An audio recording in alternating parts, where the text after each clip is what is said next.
Someone would actually have to listen to this damn show in order to laugh at Daniel and Ryan. Anyway, I am supposed to tell you that this episode has mature content and spoilers for Dean Koontz's novel Phantoms. Not that anyone fucking cares.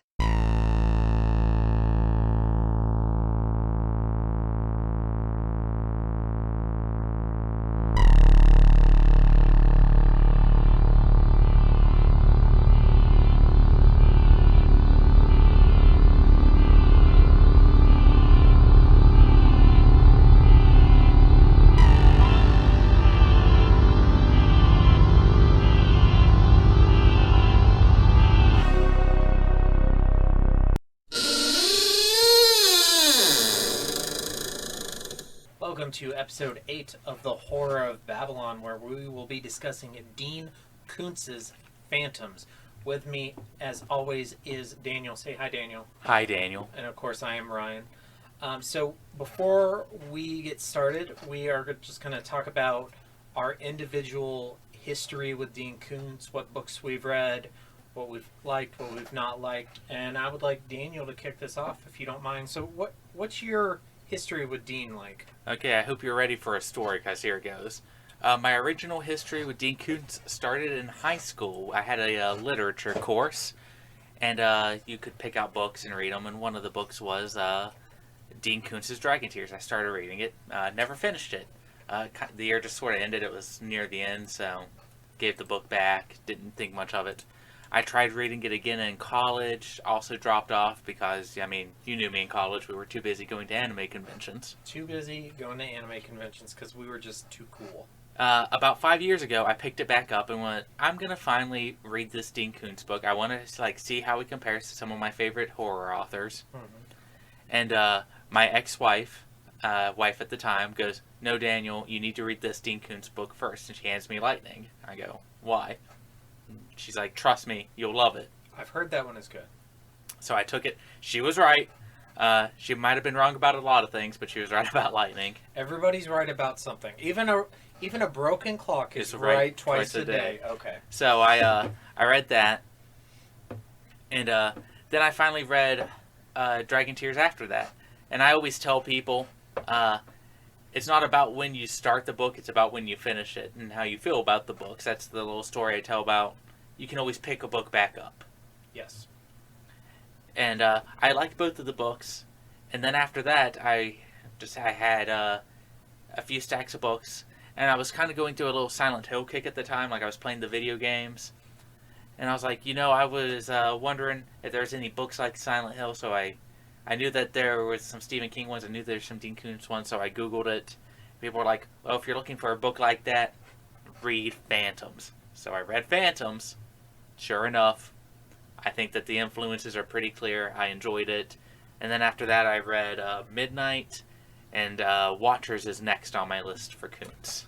That's like the one that people recommend the most. Yeah. Oh, I also read Odd Thomas somewhere in there. I can't remember when it got snuck in there. That's a series, right? Yeah, I've only read the first one. I've seen the movie, and it's almost a beat-for-beat, shot-for-shot remake of the book. That's weird. Yeah. So I had never touched Koontz until last year, when the first one I read was Darkfall, which Darkfall is actually pretty similar to Phantoms in that it's about old monsters that are attacking people, and there's like a locked room mystery, and it's like, how are these monsters getting in the room, and they're coming in through the heating ducts and blah blah blah. And I have a really big rant about why I didn't like Darkfall that we won't get into. However, we could save it for a pre-show sometime. Yeah, it kept my attention through the entire book. So yeah. Even if I don't necessarily really like a book, if it keeps my attention, then I'm interested to read more. So then I read The Taking, which is an alien invasion story that he did about plant-based aliens, which I liked Darkfall more than The Taking. There were reasons I didn't like it, and it was kind of hard to... I had trouble keeping up with it. It was a little slow. But then I read The Bone Farm, which is a novella about an FBI agent. I think it's Jane Hawk, and he has a series of books about her. but it was really good. It kind of reinterested me in Dean Koontz. It was about these two twin brothers who were serial killers who would kidnap young women, take them to their farm out in the country, keep them hostage for weeks or months at a time, rape them repeatedly, have these horrible incestual threesomes with these women, and then murder them and bury them in the pigsty on their farm. I really want to read this book. It's bordering gratuitous, but I like gratuitous violence. That sounds like the shit that I try to write, honestly. So I really enjoyed this one. It's not super deep. It's not like, an important book, but it's just like a gratuitous crime horror book. I mean, sometimes that's all you need. Yeah. So it is what it is. Yeah. And then from there, that's all I've read pre-Phantoms. Okay. So now we're going to do a little bit of background on Phantoms itself. So, of course, written by Dean Koontz, published in 1983. Dean was encouraged by his publisher to write this as like a straight horror novel because of the success that he had from the book Whispers, which he published in 1980. And prior to Phantoms, he was kind of walking the line between like thriller and horror. And, this is a point in time where Stephen King was huge, and his publisher was just like, write a horror novel. Just do it. We'll make a boatload of money. Which he wrote Phantoms. Yeah. And this kind of labeled him as a horror writer, even though he's really more of a thriller. I honestly think that this might have been the thing that got him labeled as like Diet Stephen King. Yeah. Even though I disagree with that assessment when you read there, we can get into that later, but... But this was a hugely successful book, and kind of, he's not Stephen King level famous, popular, rich, but he's a best-selling author. Yeah, he God, at some point he was like the 5th, I think, highest paid author in America. We'll have to Google that. Yeah, it was in the top 10. I can't remember what it was. I'm sure King is the top of that list, but yeah. All right, I think King is the most successful author of all time, modern author of all time, except for J.K. Rowling. Yeah, I believe that's true. Which, I mean, there's just no comparison there.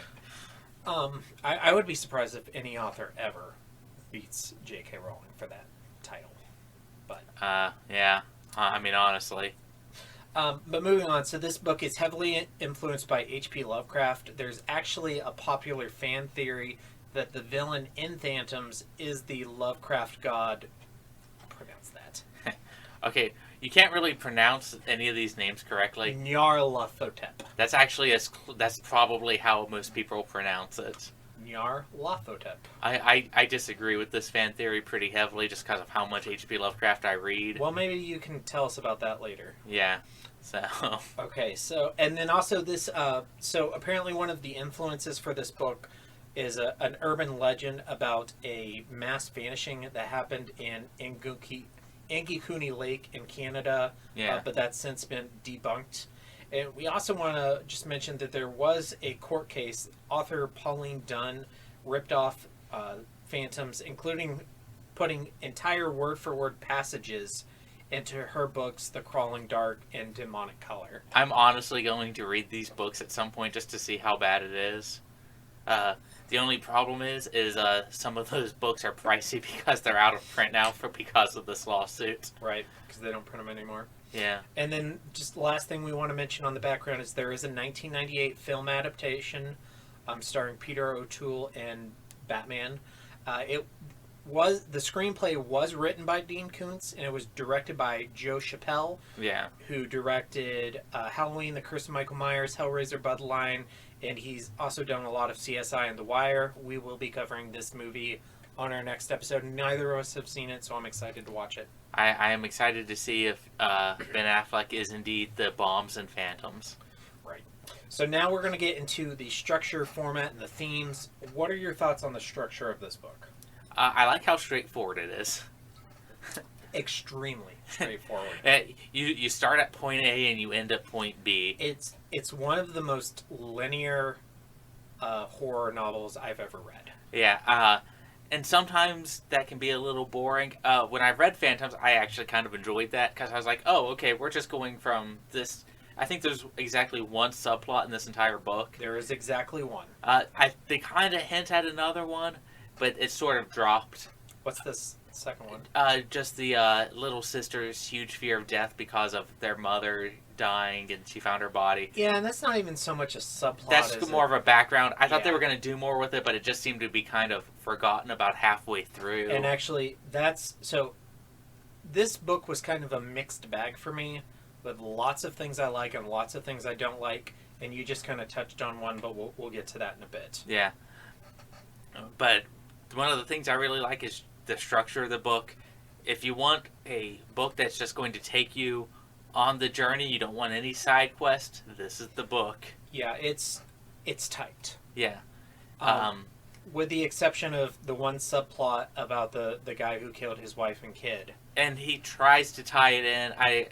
We'll get into that later. Yeah, I think that's one of the failures, but we'll That's get back to honestly that. the one thing I would have cut from the book. Mm-hmm. So one other thing, in terms of structure of the book, the part that I thought that was least tight was the jumping of perspectives.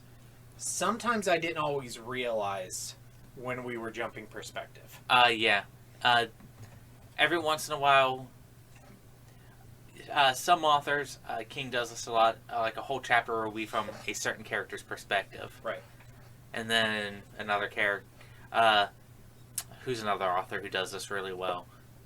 George R.R. Martin, like whole chapters, this is this character's perspective. Mm-hmm. Koontz is more like, we'll Let's start jump. with this character, and every once in a while we'll go into this character's head. Sometimes that can get a little confusing. What got me is one of the things in this book is there's multiple deputies. There's like 4 named deputies that have a little bit of a backstory. Yeah. And what he would do is he would like end one perspective on a sentence, and then he would use the second half of that same sentence to start a perspective from another character. And especially when he was going from one deputy to another, then that got a little confusing. Especially since I was doing the audiobook.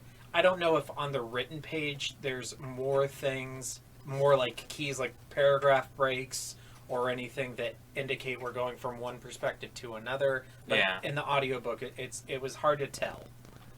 In the actual book, every once in a while you'll get like I don't know what we call it, like when you have an extra space between paragraphs.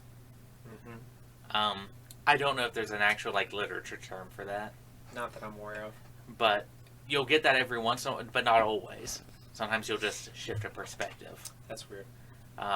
Most of the time you got that little break and that helped, but every once in a while it would just be like, oh, and this is how so-and-so started to feel, and then I'd be like, wait a minute, who am I following now? Yeah. And I had a little bit of trouble keeping all the different deputies straight. Yeah. At the end of the day, a lot of them didn't end up mattering. Yeah, that's true. But when you first start, there's like 6 of them in the town. Yeah. 5 or 6 of them? There's 4 that I can remember that were distinct in my mind. Yeah. I think there were more than 4, but some of them died off earlier. Like the sheriff shows up with a squad. Yeah. And I mean, we'll get to that, but Tech's going to give it to you. Okay, so for themes, mass deer disappearance. So if you're, for some reason, listening to this and haven't read the book, maybe you just really like to listen to the sound of our voices, I don't know. But this is about a ski town in California. Our main characters are returning from like the airport or whatever. Mm-hmm. They're going back home, and the whole town is just gone. Everybody's gone. So mass disappearances is kind of one of our main themes. yeah. There's a lot of... There are a few bodies in the town, but they're like really distorted and they can't figure out how they died. Right. Religion is actually a pretty big theme in this book. Religion is a giant theme in this book. A lot of comparisons from our villain to the Christian devil. which is kind of fun that we went from The Stand to this, where, you know, obviously Randall Flagg. I honestly don't know a lot about Koontz's personal life. I wonder if he's religious, because a lot of his books are like this. Let me just Google that real quick. Is Dean Koontz religious? Oh, wow. Seeing the Catholic. Catholic Okay. faith as a contrast to the chaos in his family, Koontz converted in college because faith provided existential answers for life. He wasn't born Catholic. He chose Catholicism.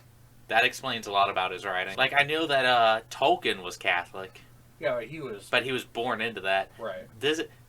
We just found out live on the air that Koontz chose Catholicism. Okay. Okay, that explains a lot about his writing. One of the deputies is like a Catholic. Yeah. And they go to him to like ask religious questions. All right, we'll get more into that. Yeah. So anything else on themes like evil? Evil. This was one of the things that was dropped was like the fear of death. Fear of death. Yep. Human nature. And, the root of evil was the biggest one. Yeah, that's the big one. Like, does it come from this, or does it come from this, or is action evil, or is intent evil? Right. We'll get into that as we talk, especially about the villain. Okay, so we're going to go ahead and move into characters, and this is usually where the bulk of our discussion is.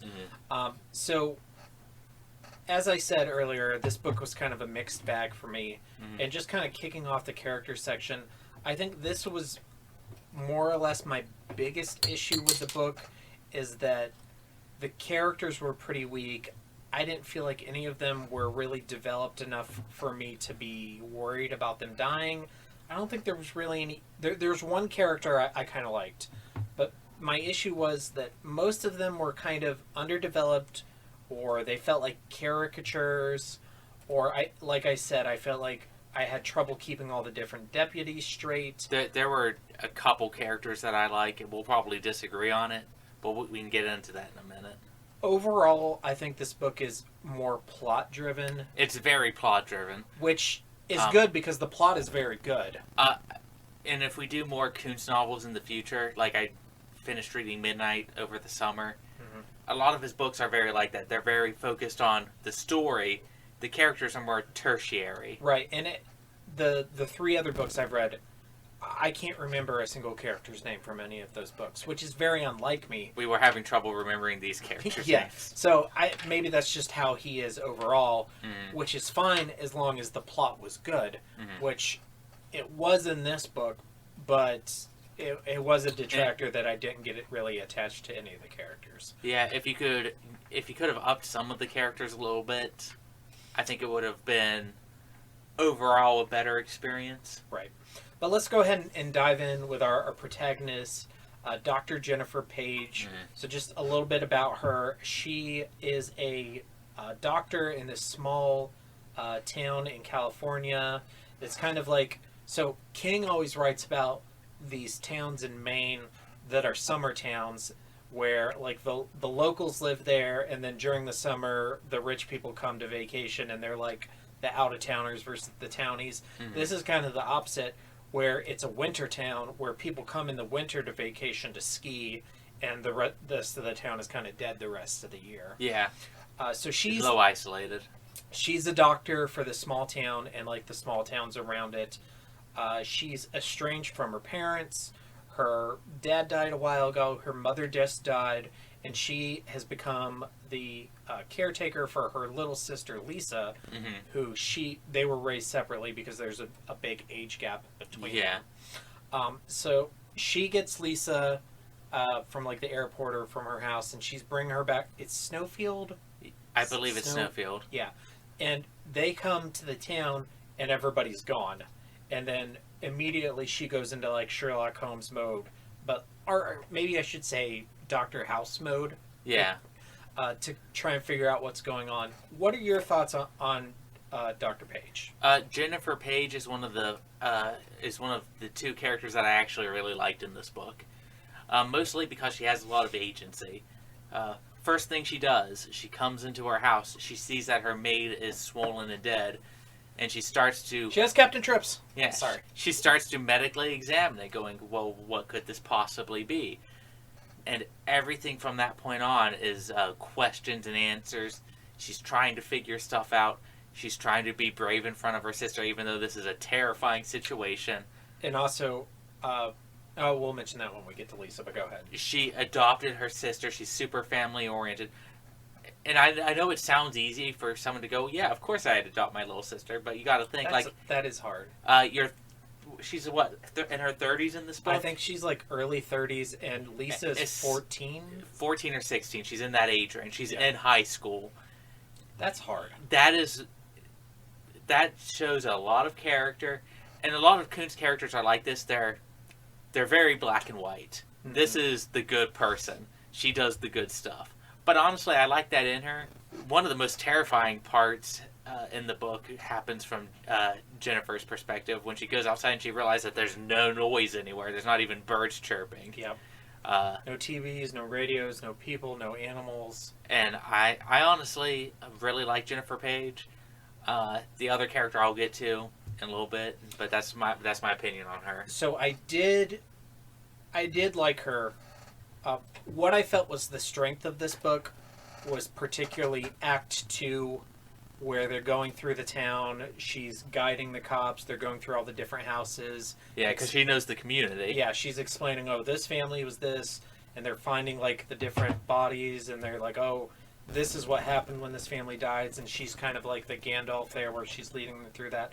I like this character, but I have a major issue, and that's basically another character, which is Dr. Sarah Yamaguchi. So Jennifer's a doctor. She knows a lot about biology. She's the first person on the scene. She's analyzing what's happening. She's got the most information of all of our characters. Mm-hmm. I was convinced the entire book she's going to be the person who figures out what there is to what we need to defeat the bad guy. Yeah. And then towards the end of Act 2, we introduce this tertiary character, Dr. Sarah Yamaguchi, who's a biologist with the government, and she finds out what the answer is to defeat the enemy, and neuters Dr. Page's whole role. That was honestly, when we were going to get to that was my biggest criticism of the book, is when that happens towards the end. Yeah, and it's not like this other character mattered at all. It's not like we had any background on her. We didn't care about her at all. Her whole role was just to undercut the main character. I understand that the doctor that he introduces was a specialist in a certain field. But, I mean, she's an MD. She knows a lot about biology. I honestly think that if Koontz could have had, if he had a chance to rewrite this, that you could have introduced that Page had some experience in whatever field was needed to get the same results. Right. I think at the time he wrote this, he had an idea and went, well, now I need a doctor that specifically knows about this topic. Yeah, that was just when I got to that part, I was legit mad. Yeah.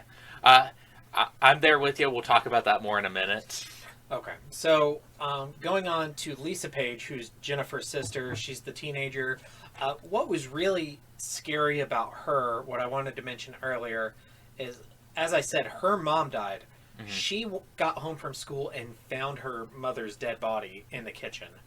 But, of course, then when they get to Snowfield, they go to Jennifer's house and they find the maid dead in the kitchen. And she has this completely phobic fear of death. Yeah. And dead bodies as a result of her traumatic experience with her mom. And her father died when she was younger. Yeah. It wasn't as traumatic because she didn't find the dead body, but still it's like a pyramid. It all builds up to this. So she's also, like Jennifer, she's kind of impressive because she goes through this whole situation without having a nervous breakdown. She's also in my top 10 scary moments for this book. Because she's the one that just, at some point, and I'll get more into details of this later, she's the one that goes, all the people we are looking for are dead. She's the one who realizes it first. She says it first. Because they find a lot of bodies, but but a lot of them are just missing. And then they get phone calls, and they're like, oh, we can hear the people screaming. And she's like, no, it's a trick. They're dead. They're dead. And she's right, but it's... No, we can't. We don't know where their bodies are. Yes, they're technically missing, but we all know in our hearts they're dead. That's another scene that I love.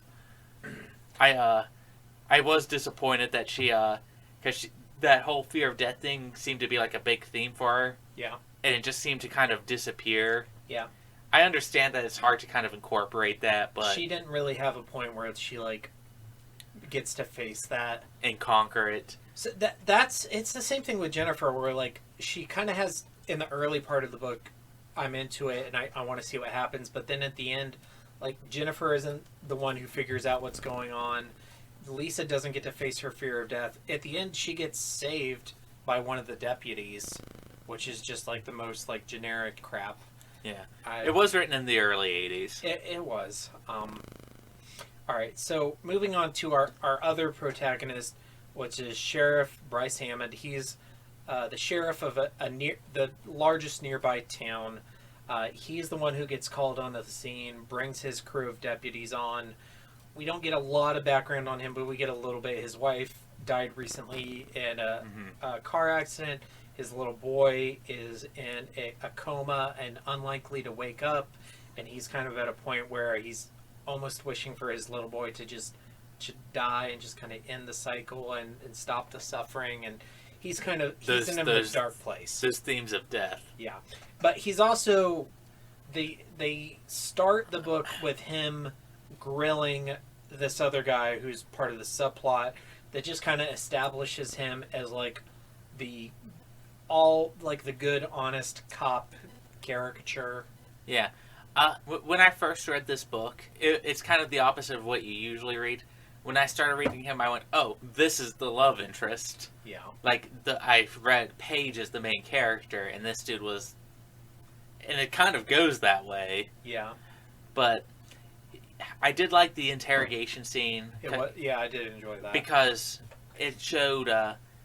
when you have this giant mystery, and that's what the book kind of sells itself as, is a horror mystery, like what happened to all these people. Mm-hmm.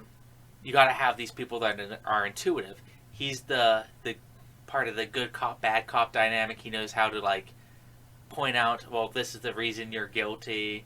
We noticed this, this, and this. And Paige notices all this medical stuff.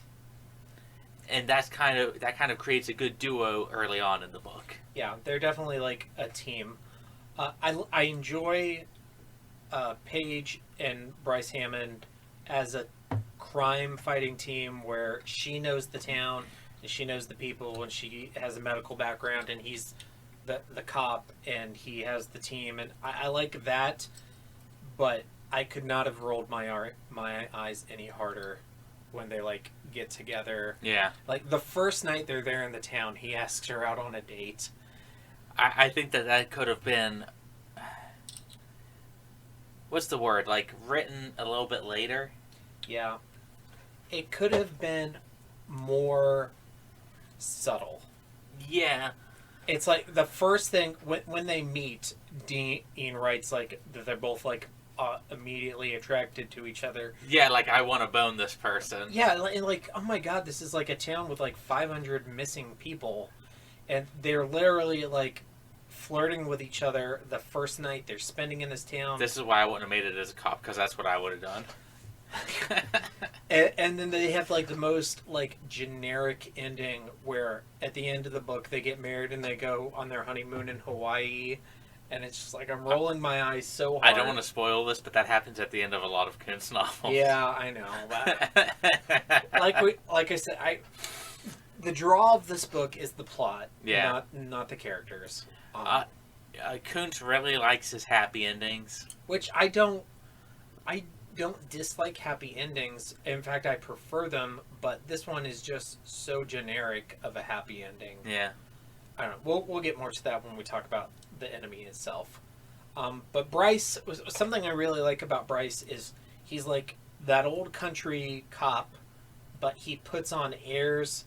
He intentionally puts on airs to make people think he's stupider than he is, when he's actually a pretty good detective. Yeah. And he uses that against people. It gets them to lower their guard. I like that. Yeah, exactly. So that is pretty cool.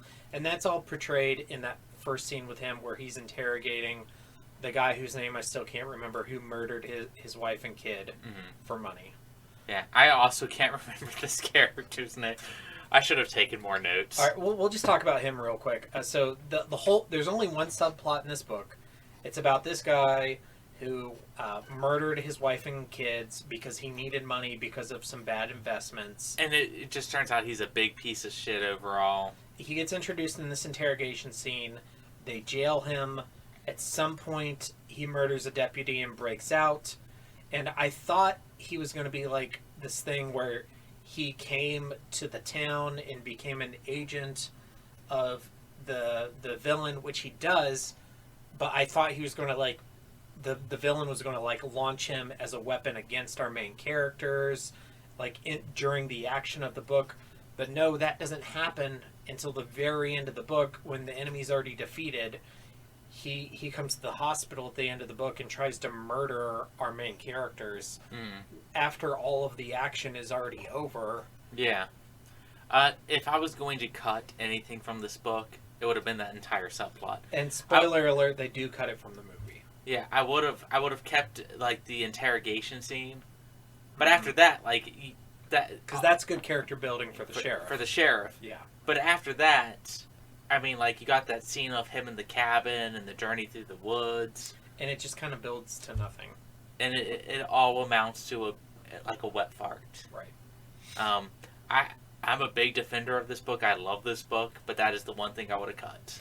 Okay. All right. Next character. So this is the one character that I really liked.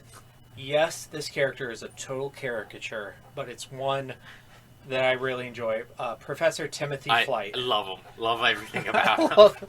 So this is my herald.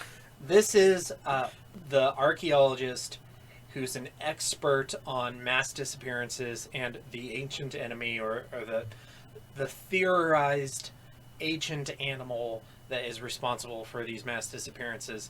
I love the part where he's introduced, where he's meeting with a book agent, and they're meeting for breakfast, and he orders like $200 worth of food. He's like, I'm just going to take advantage of this situation because I'm having to work for pennies tutoring people because everyone hates my book. I would like let's get 2 bottles of champagne, caviar, eggs, fried potatoes. I would like sausage, bacon, pastries, muffins. It's just like ridiculous. Ryan, if any of my books get published, I'm going to become this exact person.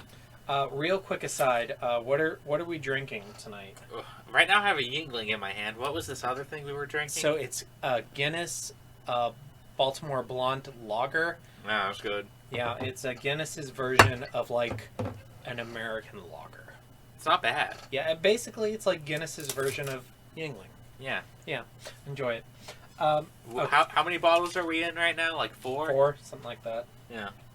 All right. So, what are your? I love this character. What are your thoughts on Timothy? I love everything about him. It's clear he's introduced to give like a explanation for the origin of the bad guy. Yeah. But that's fine. Every once in a while, you have to have a character that literally exists to go, this is why this thing exists. Right. He's kind of like the exposition character. The character I would compare him most to is Fox Mulder from The X-Files, if he was like 80. If you ever watch like a disaster movie and the president has to call in some expert scientist, like, okay, for instance, The Day After Tomorrow, he's like the Dennis Quaid character. Yeah, and I pictured him with super frizzled hair. I can't even remember his description in the book, but I pictured him looking like fucking Doc Brown. Yeah, no, me too. Exactly. But that's who the character... And he's British. He is so British. He is so British. He's like spreading caviar and his crackers and shit. I love this guy. Yeah, so they... the Page sisters, the PS's, they get to the town... Everybody's gone. They explore a couple houses. She's like, what the fuck? She calls the cops. Sheriff Hammond with his team of crack deputies, which we'll get into next, get to the town. They're like, oh shit, you weren't drinking. Like, what the fuck is going on here? And they explore that hotel. Yeah. Ooh. They call the government. They find one house where somebody has written in blood on their mirror the ancient enemy, Timothy Flight. The ancient enemy is Timothy Flight's first academic book, where he writes about mass disappearances, and he theorizes that there is a animal from the age of dinosaurs that has survived, that hibernates and wakes up and like does these huge consumptions of humans every like so many years, and it goes back to sleep. And it just fucks off. Right, and apparently what we're supposed to assume is the person who wrote that on their mirror had read his book and recognized what was going on. Just by sheer coincidence, somebody read his very panned book, recognized what was happening, left a message. That was a little loose, but willing suspension of disbelief. That's one of those things that I let go for novels. Yeah. So they call him in. He joins the team. He gives them some background, but he doesn't actually like he doesn't know what to do. He's like, no, this thing's just gonna kill everybody. Yeah, it's really, and this comes back to where I really don't like this other character. It's Sarah Yamaguchi. She's part of the government team who comes in, where they start talking to the ancient enemy, and he like gets the monster gets all arrogant. He's like, yes, I'm going to give you a sample of myself. Put it on your. I will send you a spider, and it comes in the form of a spider. And here's a sample of me, and she like. This Sarah girl looks at the cells and is like, "Oh my god, we can kill it with this thing." Yeah. All right, we'll come back to that when we're done with characters. All right, so we're going to talk about the deputies, and then we're going to talk about the enemy itself. So I'm going to change up the order a little bit. So the first deputy we're going to talk about is Tal Whitman, who is Sheriff Hammond's like go-to, like he's his number one. Yeah, he's the one who lives. Spoilers. He is from the ghetto. I'm pretty sure they said he's from New York City. Yeah, he's black. Yeah, he has. So, like, one of my issues with this book is they, like, give each character, like, one tragic thing. And then, like, no other background information to make us care. Don't do anything with it. Exactly. So, Jennifer and Lisa... Jennifer is estranged from her parents. Their mom dies. Their dad's been dead. Sheriff Bryce Hammond, his wife is dead. His son's in a coma. Tal Whitman, he had abusive parents, and his parents and his brothers and sisters died in an apartment fire. And it's like all of our characters have like this one thing that is supposed to make us care and sympathize, but we don't learn enough about them other than that to really... for them to be developed for us to really care. Yeah. But okay, so Tal, he's from New York City. He's from the ghetto. His parents were abusive. His parents and his siblings died in an apartment fire. He moved and lived with it. He got adopted by his aunt, and his aunt was like this no-nonsense Christian woman. She like raised him up right, and he moved to California and became a cop. Yeah. And his big thing was... Bryce tells this story about how Tal is at a gas station. Somebody tries to come in and rob the place, and he's going to shoot it up and kill everybody. And Bryce is off duty, and he just has like his off duty gun, and he has to fight this guy. And they go through this huge thing where Tal gets shot, but he still apprehends the guy. And in the process, they smash up all these little Debbie cakes. And when the sheriff asks him about it, he's like, "Oh, it was a cakewalk." And it was great pun, Dean. But like this guy is like totally has total humility, has like no ego. Yeah. He's just like the I want to call him Shaft, but he's probably not Shaft. Yeah. I don't know if he has enough charisma to be Shaft. So it's a little weird because the character that he like has the most like back and forth with is Lisa, who is like the 14-year-old girl. Yeah. And they have like all this like back and forth dialogue where they're like not flirting but like teasing each other. Yeah. Again, definitely not flirting with the 14-year-old girl. It's not. He's just good with kids. Yeah. He knows how to, I don't want to call it dad jokes, but he knows how to pun it up in the right way. Mm-hmm. Every once in a while you get that person who's just like knows how to talk to a teenager. Yeah. And that's kind of a rare individual. Yeah, I am not one of those people. I do not know how to talk to teenagers. I also do not know how to talk to teenagers. Which is some of my nieces and nephews are getting to the teenage age, and I'm like, The only reason I get along with my 16-year-old nephew is because he likes JoJo's Bizarre Adventures, so I buy him JoJo stuff. Cool. And that's how we bond. All right, so moving on to our next deputy is Frank. I forget his last name. He's ex-Army. He retired from the Army at 50. Has this pension. Doesn't need to work. Is this the one whose dad was burying bribes in the backyard? No, that's Jake. That's Jake. Okay. So Frank he was in the Army. This is the one who dies. Yeah. Well, I mean, they both die, but right. So when he retires from the Army, he tries some other stuff, even though he doesn't need to work, but he has to keep busy because he's been in the Army since he was 18. He decides that he needs to do something with like a command structure and a uniform and with some discipline. Mm-hmm. So he becomes a deputy, and he's like the like Army guy, like good cop. Yeah. And he's partnered with Stu Wargle, who's like the characteristic corrupt cop, which we'll talk about him next. I got some opinions on Stu. Frank is one of like the last 6 survivors. And then he's just I don't want to call it unceremoniously, because there's a lot of ceremony to it. Yeah. It is a little more sad with him than when some of the other characters die, because he's one of the last 6, and those last 6 characters like make phone calls to like all their family. He calls his wife. He calls his wife, whose name is Ruth for some reason, and like Dean makes a point of saying that he talked to her for almost a half an hour.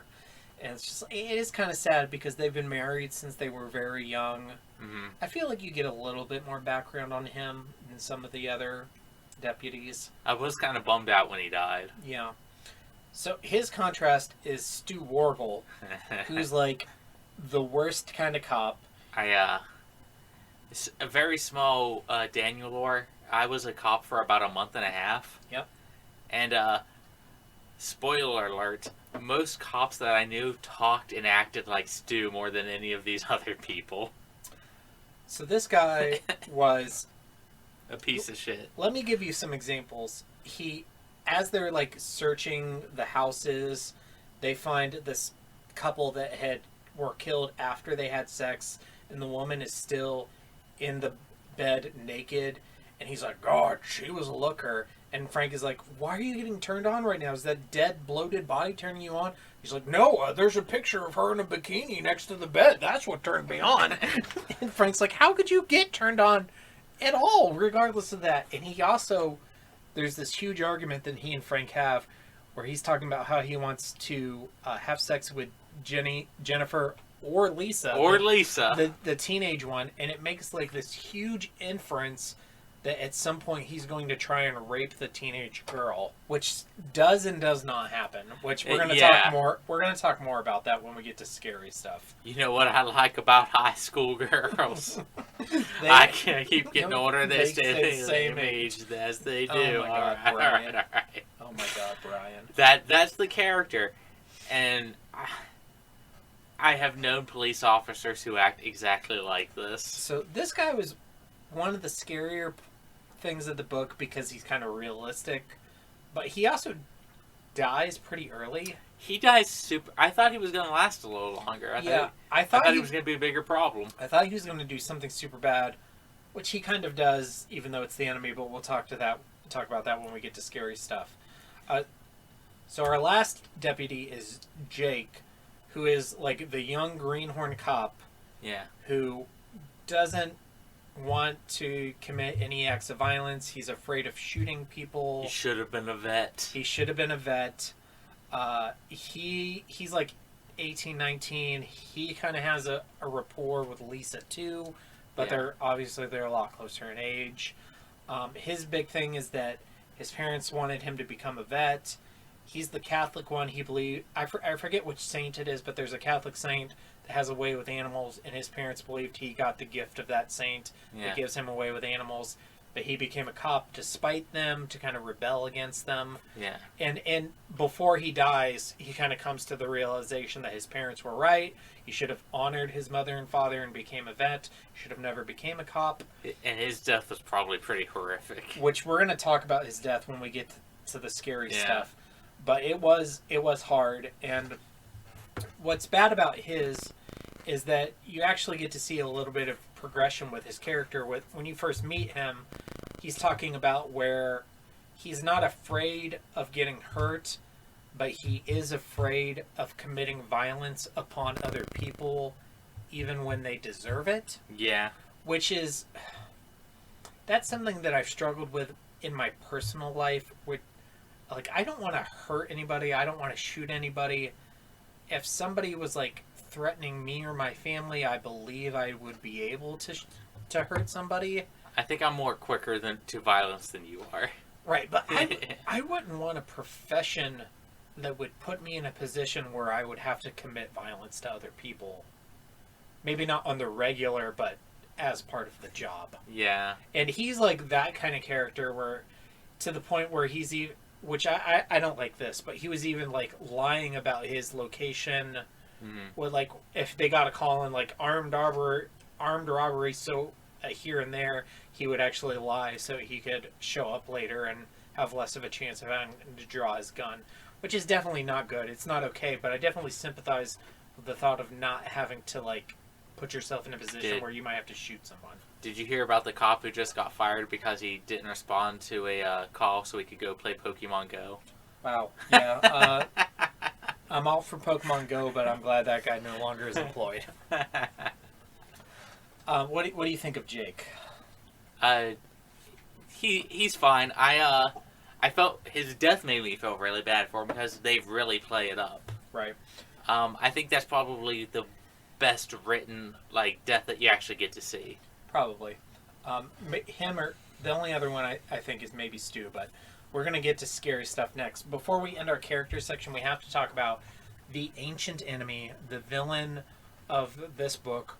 Honestly, like, if somebody asked me, Ryan, should I read Dean Koontz's Phantoms? My answer would be yes, and it's mainly because of the ancient enemy. Yeah, I mean, like, the plot in this villain is the main draw. So the ancient enemy it's an animal. Yeah. From ancient times that is a being of like, it's basically kind of like the Blob. Yeah. But as it consumes and eats living beings, it absorbs their memories and their experiences.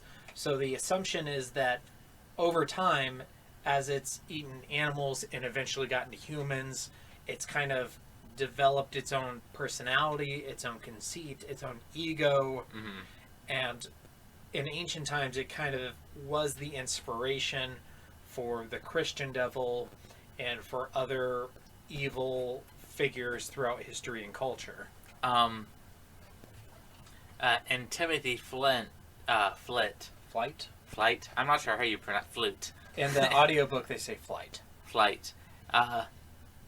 He had theorized in his book that it was a mindless animal. Which he was wrong. He was wrong. Well, and that's one of the things he realizes. He's like, if this thing is intelligent, we're in even more trouble. Because I've just theorized that this thing shows up and it eats things and goes away. And hibernates for a while. Yeah. And then comes back.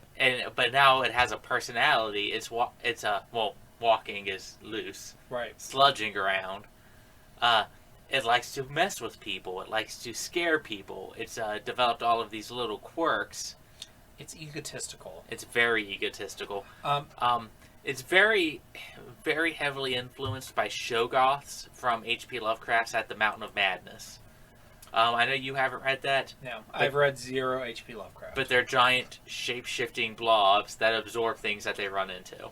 Right, and it does shape-shift. It can turn into different people, different things, but only things that it's eaten or absorbed. Yeah. One of the things that it does a lot are animals, because it has fed on animals. Mm-hmm. One thing I really like about this is the explanation why it's never been documented is because, well, one, like we said, it hibernates between feedings, but it doesn't only feed on humans. Sometimes it will wake up and it will decimate the fish population in one portion of the ocean and then go back to sleep. Yeah, it goes and fucks off for a little bit. Right, and humans occupy a very small portion of the Earth surface-wise, because the majority of the Earth is covered in ocean. Yeah. So, and these things will... does it say that they live near the coast? It mentions that it like travels through like tectonic plates and stuff, and goes. That's how it got to California through the ocean. They live like in that seabed. Right. And that's why, like, a lot of boats disappear and stuff. Like, it'll come up, eat people on boats. So it gives a really good explanation as to why there's no, like, documented case or any survivors of this thing. Because it eats everybody around it, and then... If you want to get me into a book, tie it to real history, and that's a sure way to get me interested. Talks about Roanoke Island, which is a huge mass disappearance in American history that we still don't have, like, a clear answer for in 2022. So that's a big one. My one, I think towards the end of the book, the villain is a little over-explained. I agree. I know we talked about this with the stand stuff, but it's the same here. Towards the ending, a lot of things start to fall apart.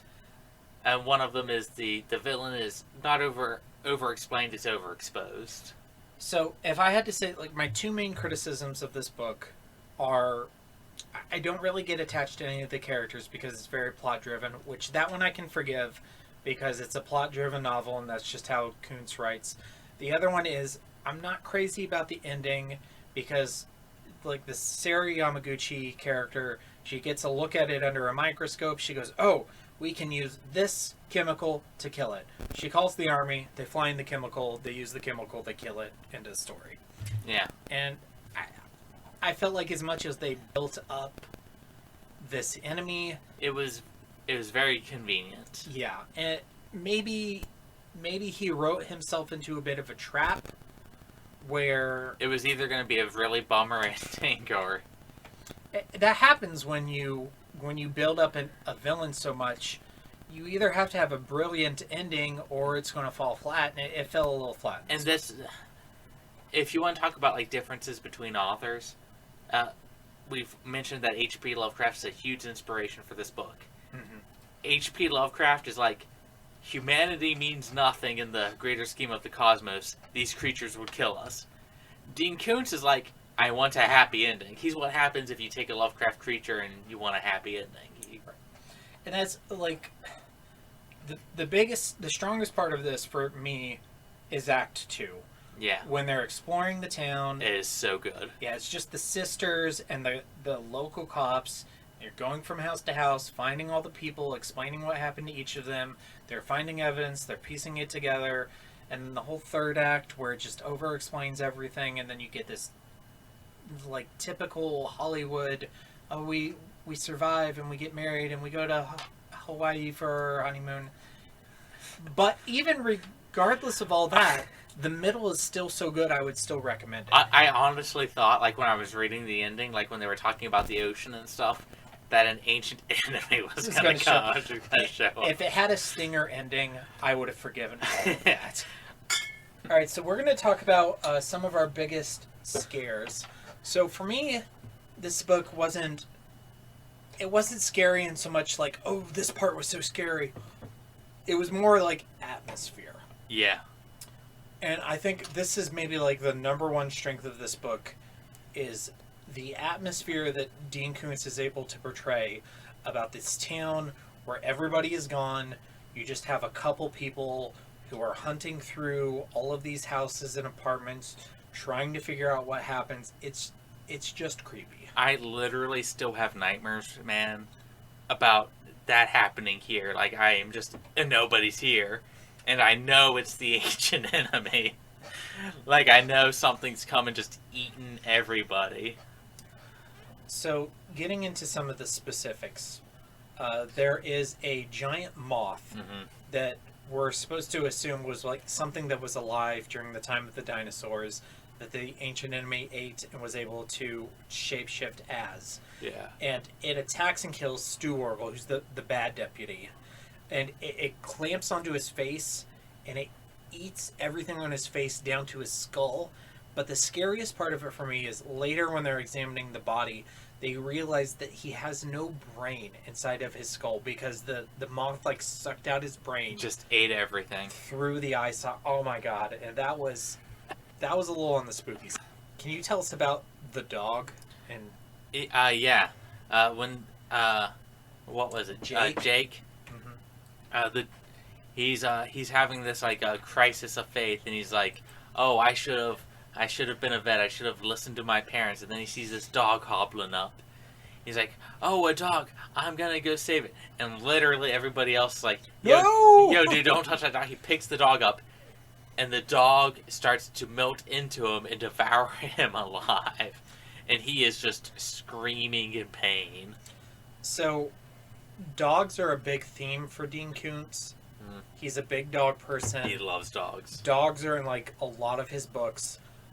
That book I read, The Taking, which is about the aliens. Yeah.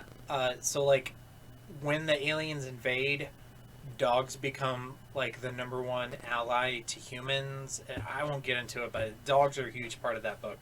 So, and I watched an interview with Dean Koontz where he said, "I can kill women, children, the elderly, innocent people, but I will never get as much hate mail as I do if I kill a dog."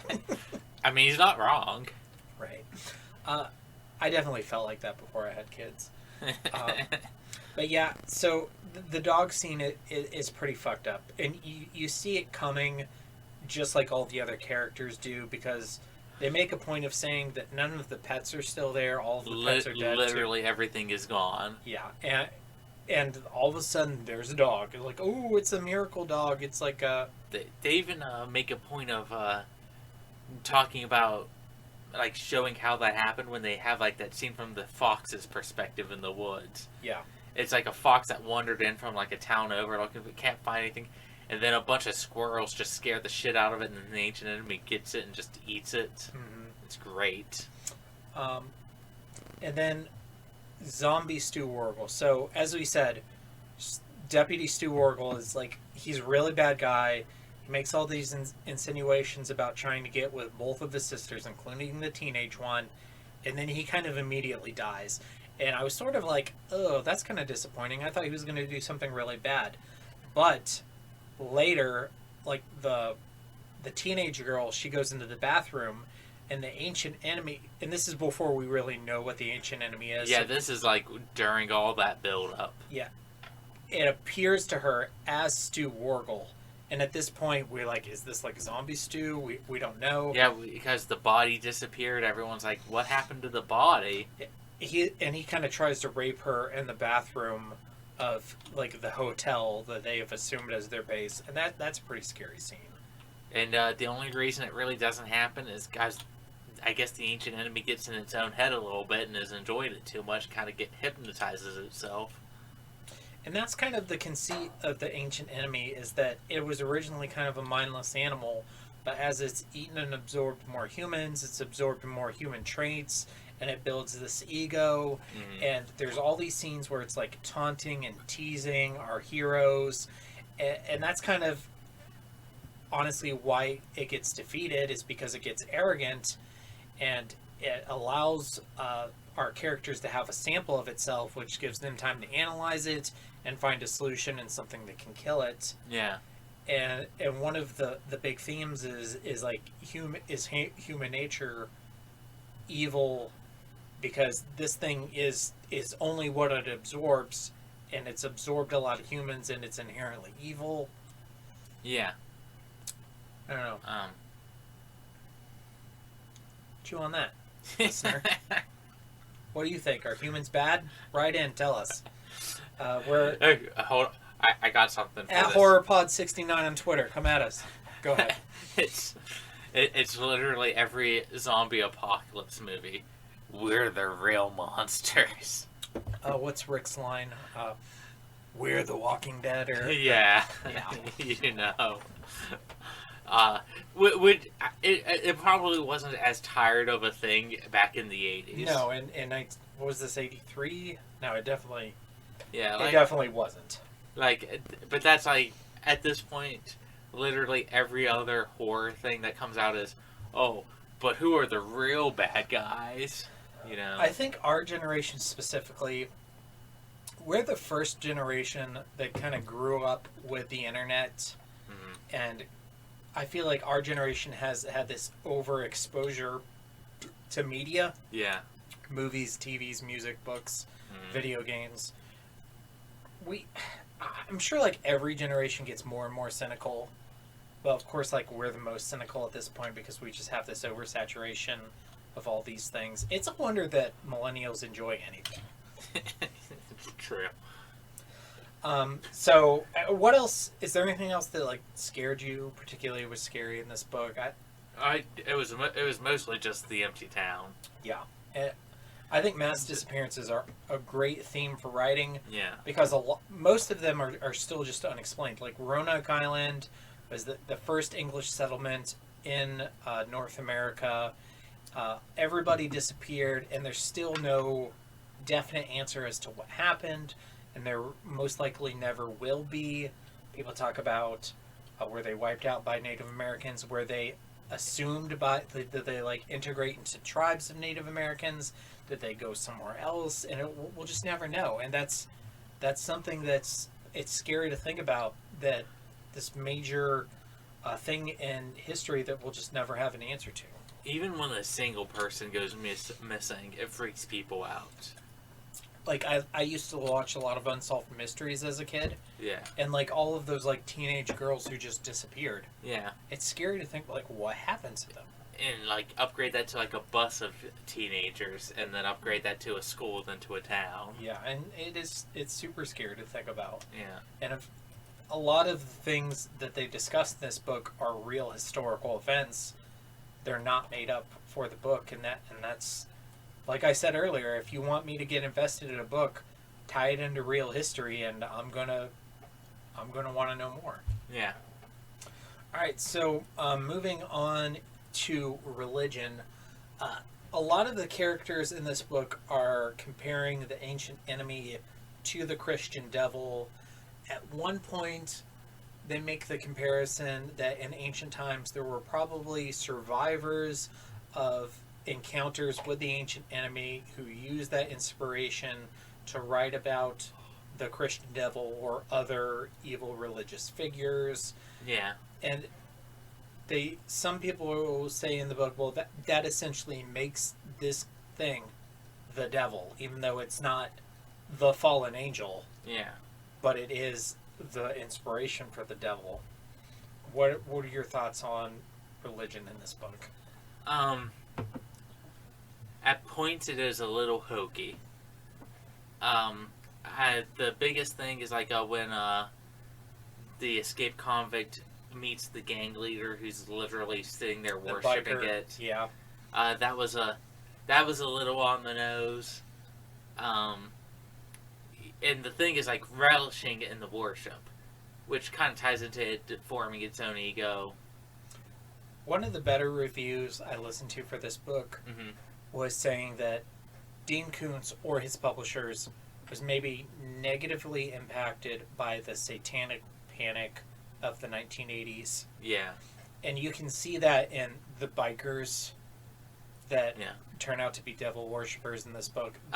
You don't have to be a devil worshipper to be a scary biker. Yeah, exactly. But I mean, just like... They were already raping people and burying their bodies in the woods, which is something that actually happens. One of the scariest things in the book that I forgot to mention is the main character, Jennifer. She has, when she's like going out on a call, she has bikers like come up and like get on either side of her car and in front of her car and make her stop. Yeah. And that's scary. And that is something that could actually happen. Right, exactly. And I feel like in this book in particular, he felt the need to add devil worshipper on top of it. That review I listened to said that maybe his publishers made him add that in a revision because of the satanic panic that was going on in the 80s. And I'm sitting there and I'm like, I don't know about you. If somebody tells me they're a devil worshiper today, I laugh at them. I don't think anybody's ever legitimately told me that. Like, I don't know. It's like, oh, I also used to wear a fedora, you know? Yeah. I also used to shop at Hot Topic and wear black, and no shit against Hot Topic. But. Like, and that's not the same thing as being like a LaVey Satanist. But even that I find super hokey these days. I'm like, oh, okay, so you just want to be an atheist without calling yourself an atheist. Or you want to be a pagan without calling yourself a pagan. I find a bunch of this kind of shit hokey in people these days. I find it hokier than just being religious, honestly. And that's how it kind of reads to me in the year, like, 2020 when I read it. I agree with a lot of what you said. Thank you. But yeah, and that's how it read to me. If I was going to cut anything out of this book, it would have been that entire subplot. I could have still seen the ancient enemy viewing itself as a god or a devil. Yeah. But when it came to the biker or the escaped convict... So I tried so hard. You cannot find a character list for this book anywhere online. Yeah, I couldn't remember any of these characters' names. Wikipedia doesn't have one. GoodReads doesn't have one. There are actually like study guides for this book, but you have to buy them. IMDb is incomplete because they cut a lot of these characters out in the movie. Mm-hmm. Like the guy, I can't remember his name. The guy who kills his wife and kid. I don't know. And honestly, if you want my review for that subplot, we can't remember his name. It's kind of poopy. It leads to a bunch of super hokey stuff. If I were revising the book, I would have left the initial interrogation because it adds to the background for the sheriff, and I probably would have left the rest out. And then you don't need anything else. Yeah. All right, so now we're moving on to just general criticisms, our least favorite parts, and I also want to end this section by saying what are our favorite parts. So also I'll kick it off. If I had to say what were my general criticisms of this book, the characters are kind of weak, but it is one of those stories that's more plot driven, and some stories are just like that, and Dean Koontz writes like that, so it's okay. The end is kind of weak. The villain's kind of over-explained. It kind of has this generic Hallmark ending. Yeah. I think those are, for me, are kind of the main things I dislike about it. But then, and I would have cut that subplot basically altogether. Favorite parts, like why would I would recommend this book. This is a good book. If people ask me, should I read it, I say yes. Now, I would say mostly because of the middle act, where they're exploring the town, the overall plot, the lore of the ancient enemy himself. Even though Professor Timothy Flight is kind of a caricature, I really enjoyed his character. He was really kind of the only comedic relief in this book, but also served a real role in terms of exposition. But mainly, I would say the big thing about this book is the girls and the cops exploring the town, going through all the different houses, finding out the circumstances of all the deaths of the individual townspeople, learning a little bit about each of the townspeople so you care just a little bit. Yeah. That's my main plus for this book. What about you? What's your least favorite part and your favorite part? Okay, least favorite part is definitely the subplot. Yep. And also the ending. Yeah. I mean, I'm just going to be echoing a lot of what you said. My general criticisms are the ending felt too easy. If I was revising this book, I'd probably suggest trying to have a Dr. Page try to come up with the solution. Yeah. Trying to figure out a way to give her that experience she needed. I understand, really early on, they called in that specialist team. It's not like that was introduced out of nowhere. But at the same time, it would have felt better if it was coming from the main character. Yes. it wasn't quite as bad as like Franny just being completely dropped into uselessness. No, I mean, because Fran at the end in the third book of The Stand literally does nothing. If I was ranking characters, I'd put Dr. Page above Fran. She at least is present at the climax of the book, and she's like spraying the foam. Yeah, and she's trying. She does something. Yeah, I mean, not to Fran. It's not Fran's fault. It's King's fault. Yeah, but I mean, we're not getting back into that. But in terms of stuff I liked, I still have nightmares about this book, about just an empty town and knowing everybody is dead. Yeah. I would tell people to read that just on that. If you like, a lot of people from my generation were more video games than books anyway, but if you like Silent Hill, this is a book to read. This was one of the direct inspirations for Silent Hill. They reference the book directly in Silent Hill. And also, apparently, I think it's the, is it Dogma? The movie that references the movie Phantoms? I think they do it in Jay and Silent Bob Strike Back. Yeah, that one. Yeah, Ben Affleck was the bomb in Phantoms, yo. Yeah. Ben Affleck plays Sheriff Bryce Hammond in the film adaptation of Phantoms. And I haven't seen it yet, so I'm excited to see that. Yeah, we'll be watching it. I think Ben Affleck currently is a great actor. I don't think he was a great actor back then, because I saw some of his early films. I haven't seen, some of his early stuff that's, really highly acclaimed. I haven't seen, the Cider House Rules. I haven't seen that. I haven't seen that. There's some movie he did with Robin Williams that people like a lot that I haven't seen. Oh, I should know the name of this because I have seen this. I don't know. Matt Damon is in it. Yeah. Because Matt Damon and Ben Affleck wrote it. They both wrote it. It's Good Will Hunting. Yeah. Yeah. Those are kind of... Is he in Cider House Rules, or was I thinking of Good Will Hunting? You might have been thinking Good Will Hunting. That might be the beer. I think we're on beer 5. Yeah. But yeah. I do like Ben Affleck. We'll talk more about that on our next episode when we do the movie. Yeah. One other thing before we wrap our discussion on Phantoms, I wanted to just kind of address the elephant in the room. This book was published before Stephen King's It. There are a lot of similarities between It and Phantoms. And that's one of the... Honestly, when I first talked about doing this podcast, it was because I wanted to talk about the similarities between these two books. When we cover It, we will do a segment where we talk about the comparisons from It and Phantoms. We're not going to talk about it here because we're conceited enough to think that there are some people who are listening to our podcast and following along, and we don't want to do any spoilers for It before we get to it. Mm-hmm. But when we get to it, we're going to have a big discussion. And I'm just going to say, right off the bat, I'm going to say this with no other comments. Mm-hmm. I kind of wish, as big a fan I am of Stephen King's It, I kind of wish I did not read Phantoms. I'll say that no more. The only thing that I'll say, and I will elaborate on this a lot more when we eventually get to that comparison podcast, which I might be adding a third book to that, to your dismay. Is that the Dan Simmons book? Peter Straub. Okay, we'll talk about that offline.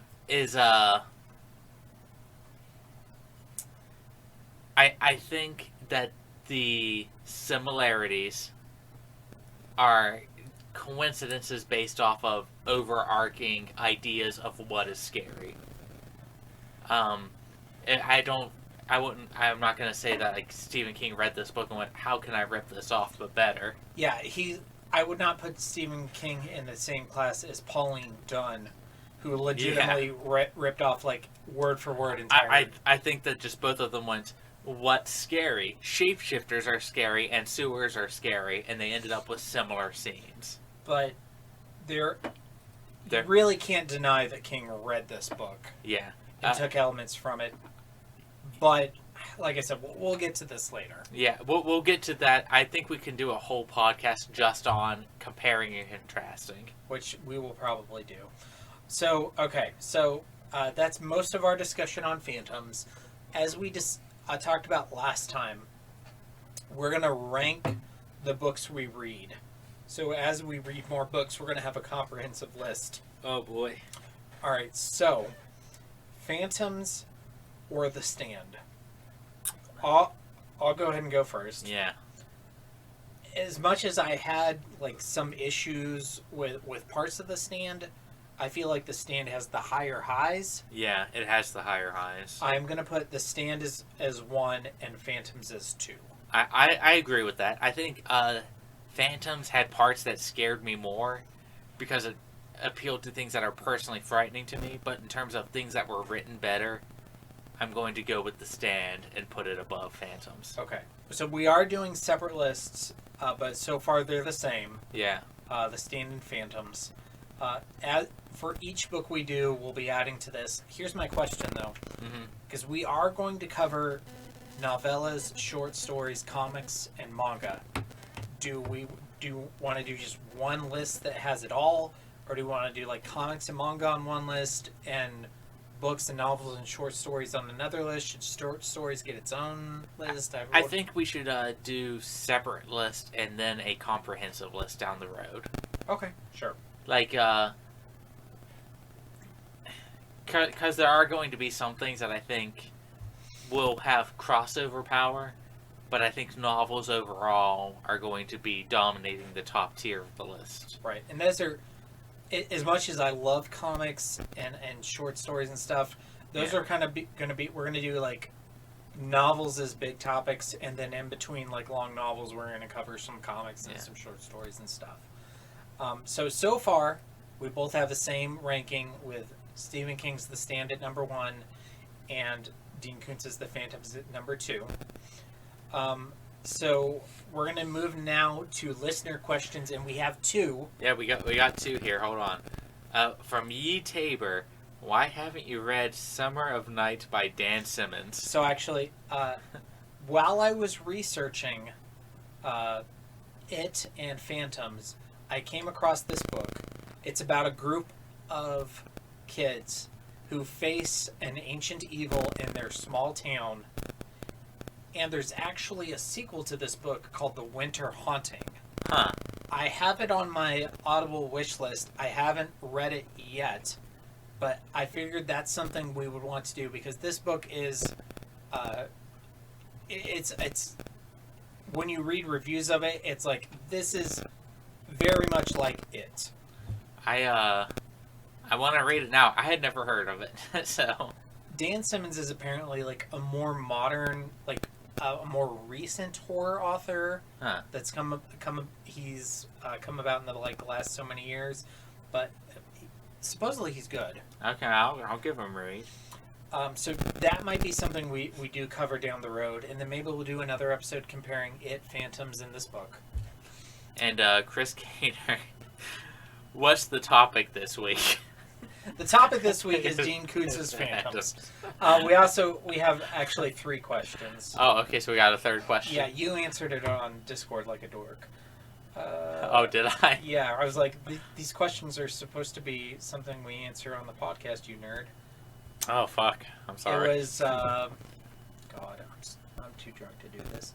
Oh, okay, Sam Wise the Brave. So this is Sam, our friend Sam, asked, what other thriller horror authors other than Stephen King do you enjoy? And I'll let you take that first. Okay, well, I'll just read what I wrote. Sure, go ahead. Clive Barker is up there. The way his hypersexuality makes horror seem almost enticing speaks to me. I have a soft spot for Koontz novels. I really appreciate the works of Koji Suzuki. I have no idea if I'm pronouncing that Japanese name correctly. I'm sorry. You did. And what his books have done for horror in Japan. Honestly, his I actually like the adaptations of his works more than I like the books themselves. H.P. Lovecraft, which I'm going to force Ryan to read at some point for this podcast. Yeah, I've famously never read H.P. Lovecraft, but we will do that. Is also someone I'm a massive fanboy of. He helped popularize that small town setting. I love small towns and horror in them. And I'm currently branching out into other authors, so that it might be subject to change. I'm currently reading my first Peter Straub book. I've read one Peter Straub book, and it was the one that he co-wrote with Stephen King. Yeah. The Talisman, which I told you a little bit about, has a character who is a werewolf, who's basically a werewolf Tom Collins. That's great. He is one of my favorite characters. He is so excellent. M-O-O-N, that spells transform. Okay, so I got into this a little bit in our first episode, where I have been a horror movie person basically my whole life. Yeah. But horror novels is something I really got into last year, like 2021, during the pandemic. I spent most of that year reading King. But as I said, I did do some Koontz. I did some classic ones. I read Dracula,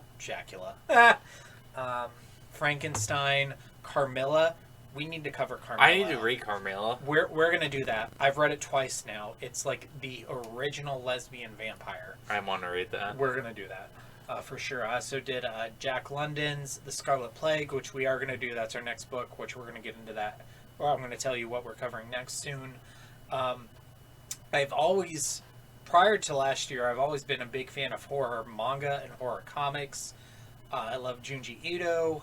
Love Robert Kirkman, not just for The Walking Dead, but also for Outcast, which is a great book. I haven't read Outcast. Outcast is great. Yeah. All right, so that's our listener questions. Thank you for all the people who submitted those. If you want to submit a question for us to answer on the show, you can literally ask us anything. We will answer it. Just put it, if you're not in our Discord, hit us up on social media. Ask for an invite to the Discord. You can tweet it to us. Hit up our Facebook. Go in our Facebook group. YouTube comments. Email the horror at Babylon podcast@gmail.com. We will literally answer any question because I have no shame. Yeah, I have no shame either. Ask me anything. Okay, so previews for next time. So we are, as we said in our last episode, we are going to be restructuring a little bit. Yes, sir.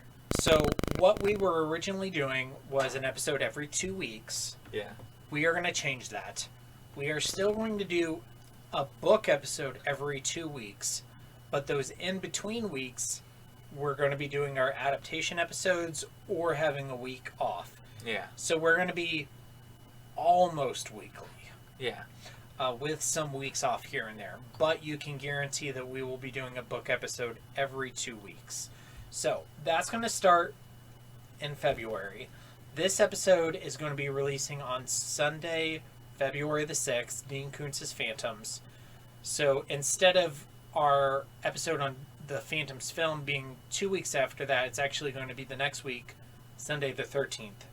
And then our next book episode would be 2 weeks later, Sunday the 20th, where we are going to be covering Jack London's The Scarlet Plague, which is a novella. Mm-hmm. I think it's from 1912. Yeah.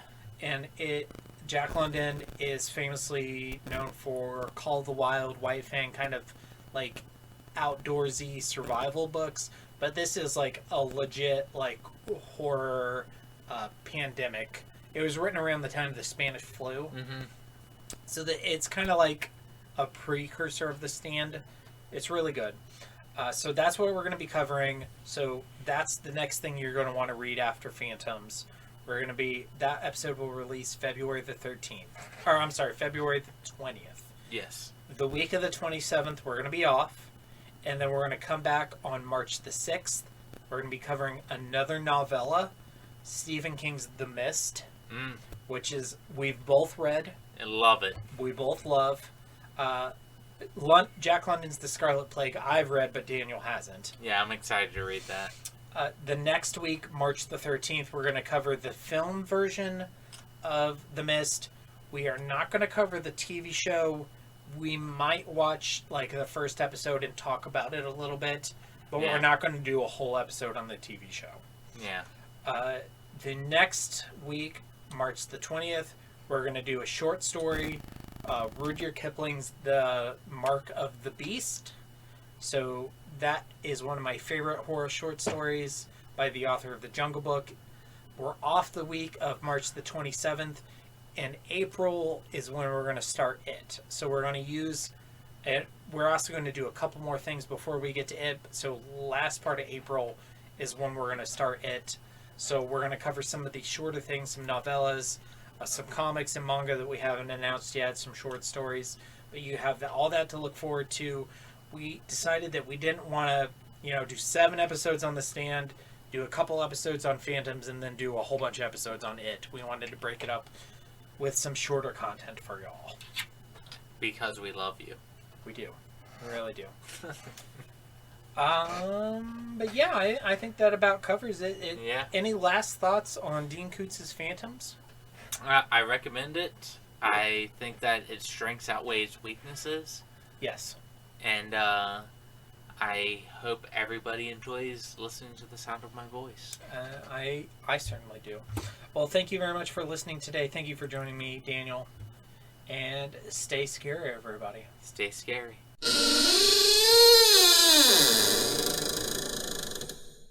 Well, that was horrendous. I would tell you boys good job, but the dryness of my sarcasm would likely evaporate all the moisture in both your bodies. Anyway, if you want to hear more of this, please subscribe to their YouTube channel by searching for The Horror of Babylon.